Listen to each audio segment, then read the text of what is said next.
What's up? So today marks the premiere of Season 6 for Fortnite Battle Royale. Now with that, there are a lot of changes going on with the game, but as of day one, what I like to do on this channel is kind of sit down and go through the Battle Pass. And what we'll be doing in this video is looking at every single skin that is within the Battle Pass and ranking them accordingly from worst to best. Overall, I have to say, when I first saw the Battle Pass, I felt a little bit disappointed, but as I've had a day to really play and kind of figure out what I think of all these characters, they've actually really grown on me. And overall, I think that there is a very good argument to be made that these skins are actually better than the Season 5 set. Anyways though, today we're going to be looking at all the Season 6 skins and ranking them. Also, if you guys are new to the channel, please feel free to subscribe, that'd be great. Now, let's get into it. Alright, so there are a total of 15 skins in this Battle Pass, and coming in at number 15, we have the Glider Picnic. Now overall, I really don't have anything good to say about this glider, but I don't really have anything bad to say about it either. I mean, the thing with it is that really this isn't necessarily a bad glider, and you know, if this is your kind of style, I can definitely see why you might like this, but in my opinion, it just looks a little tacky. Now, I get the style that they're going for with this glider, and if that's your thing, then I respect that, but personally, I just don't really think it looks all that good. Coming in at number 14, we have Crossfire. This is a cowboy themed glider, and again, in my opinion, you know, gliders are pretty boring.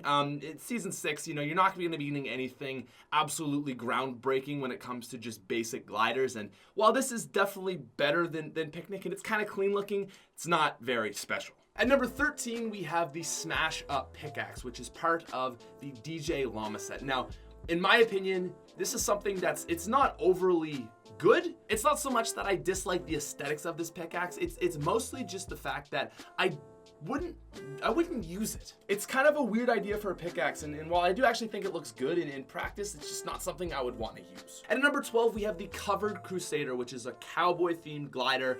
This is definitely very unique, and I give bonus points to Epic for making it like that. But again, it's I don't know. I'm not really a fan of custom gliders. Take this video with a grain of salt. I mean, I'm somebody that really only uses umbrellas, so I don't really have a lot of love for the custom gliders, even if I do think they look cool. Now, at number 11, we have Guiding Glow, which I gotta say it's a nice idea for a pickaxe. I don't think it's particularly special, but I do like axes as pickaxes, and just because it's kind of like the Little Red Riding Hood themed, I thought that was kind of cool. And coming in at number 10, we have the third and final pickaxe on this list, which is Reckoning. So Reckoning is part of the Calamity progressive skin, the cowboy chick, and I gotta be honest, I'm really disappointed with this one. If you look back to Season 5, we saw probably the two greatest pickaxes ever introduced into Fortnite, which were the ones for the Season 5 progressives.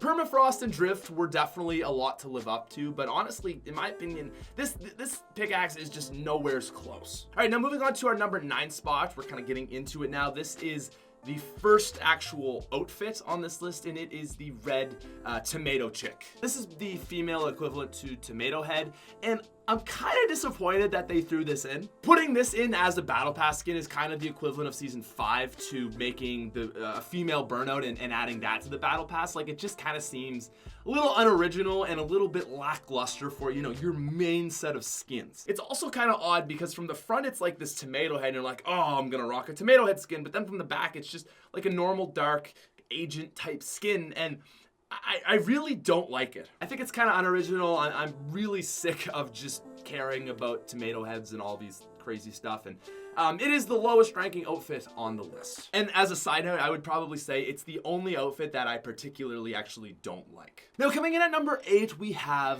just, I'm gonna rank them all at the same level as the pets. I wanted to do all of them, but then I was like, people are gonna really freak out if I don't rank the dog higher than the dragon or the dragon higher than the dog. And I don't know, because this is like a new type of backbling pets, I didn't want to like make these broad assumptions over everyone, so we're just gonna make them all the same category at number 8. Overall, I think it's a very innovative idea in a cosmetic realm where I think Epic is kind of out of new ideas for different types of cosmetics. But that is just my opinion, and I'm very curious to hear what you guys have to say about the pets. All right, so coming in at number 7, this is the highest ranking glider on our list, and it is Swarm. So when I first saw Swarm, I thought, wow, that is an incredible looking glider. And as far as aesthetics go, which is basically how I'm ranking this list, it is. The issue with it, however, is if you use this thing, it takes up your entire screen. So while aesthetically I think it's very cool, just as a side note, I really don't recommend using this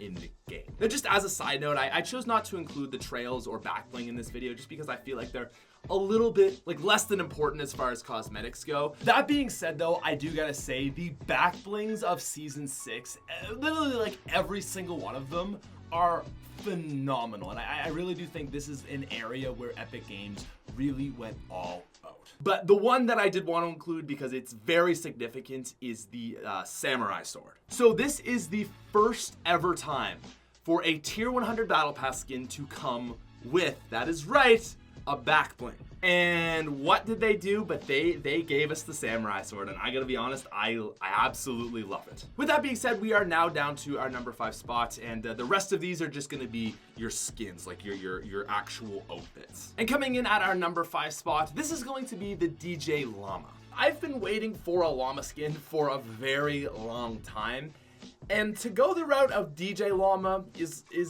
not a bad idea, but I feel like it was kind of poorly executed. Keep in mind, this is going to be the skin that you see a lot in the following weeks, as it's just the people buying the battle pass. It's the first skin that you unlock.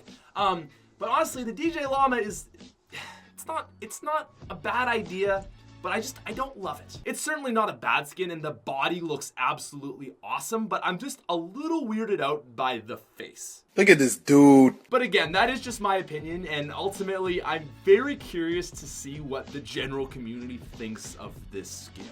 Now, coming in at our number 4 spot, we have the Red Riding Hood chick known as Fable. So I'm someone that has a lot of skins in Fortnite, and I really only tend to use a select few. Generally, when a new skin comes out, I don't buy it because I just kind of have the few that I like to run, and I basically just kind of stop buying because I realize I only use a few. Red Riding Hood is the first outfit on this list that I think is something I'm actually going to use throughout the season. While it's not a particularly unique skin, and I don't have a lot to say about this one, I just think overall it's a solid skin. And on top of that, I think it's a very fitting skin considering what the tier 100 skin is. Anyways, moving on to number 3.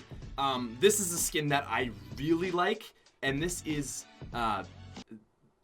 Spooky Girl. Dusk. It's the name of this skin is Dusk. Honestly, I think Dusk is a sick looking skin. It's Halloween themed. It's spooky. What more could you possibly want? Personally, I'm someone that leans towards enjoying the kind of intimidating skins, and I think that's why I really lean towards this one, but overall, it is a very solid looking skin. But ladies and gentlemen, we have hit that point in our programming. We are down to the top 2. So once again, with the Season 6 Battle Pass, we have 2 progressive skins, one that you unlock right away, and one that you unlock at tier 100. Both are unlocked through 6 tiers as you level up through experience. Now, coming in at our number 2 spot on this list, we actually have the tier 100 skin this time, and that is Dire. So the general theme for season 6 seems to be kind of spooky stuff related to Halloween. He's a werewolf, and I gotta say, like, props to Epic. This is such an obvious idea that I never thought of. It fits in so perfect of a progressive skin around Halloween. On top of that, he's not only a werewolf, but he's actually a Super Saiyan ninja werewolf. So he's got a lot going for him, and he's pretty badass. So you've got the first level, and it's just a regular dude, kind of boring. Second one, in my opinion, it's kind of like a Teen Wolf vibe and looks kind of lame as well. Then I saw the third tier, and I kind of started getting disappointed because I was like, man, this is not really that cool looking. But then Epic restored my faith in them. The 4th, 5th, and 6th tier are all so individually good that they could be their own 6th tier, any one of them. They're absolutely amazing, and what's so cool on top of it is there's an extra additional set of tiers for unlocking the weekly challenges, and if you do those, you can actually get different colors for your guy. So overall, I gotta say, Dire is a really sick skin, and I think it was a great play by Epic. Now, you may have been wondering throughout the entirety of this video, where does the Giddy Up Man, the llama guy, fit into this list? Well, I'll tell you one thing, he doesn't come in at number 1. No, ladies and gentlemen, because we have been tricked. This guy is posing as a man who is riding a llama. But what I have deduced from hours of research is, in fact, this is nothing but a default skin. That's right, ladies and gentlemen, do not be fooled by this man. He is not who you think he is, and he does not deserve a ranking on this list. I'm just joking. I think it's a pretty cool skin. It would probably rank like 5 or 6, but I just wanted to do that instead for the memes. But last but not least, we have our number 1 spot, ladies and gentlemen. This is the tier 1 progressive skin, and it is Calamity. Dude, not gonna lie, bit of a babe. Well, I should say she starts out as being a bit of a babe, and then you progress through her levels, and she turns into this absolute badass. She basically just progresses as a cooler cowgirl, but what I should say is once you hit that tier 6, it's on. Like, I think, again, one of the coolest skins we've ever seen. And again, this skin is also multi-progressive, so not only are you unlocking the 6 tiers all the way up to the most badass version, also as you progress through your weekly challenges, you get different colors for her hat. I think that also applies to just the general theme of her body and her clothes, but I really like that just subtle touch that Epic added in, giving, you know, players a little bit more. It's the variation that these progressive skins need, given how many people often run them. And yeah, in my opinion, Calamity, the cowgirl, is the best skin in the game. So that is gonna wrap up the video right there. I really hope you guys enjoyed this one. Again, you know, take this whole video with a grain of salt. It is only day 1. And I kind of try to rush to get this specific video out just because I know people are always very interested in what the skins are in the battle pass. So, you know, this is definitely subject to change, but as of now, I think it's a pretty accurate outline of these skins. If you guys enjoyed the video, please feel free to subscribe. We're on that road to 2.5 million subscribers, I guess. So that'd be appreciated. Anyways, I'll talk to you later.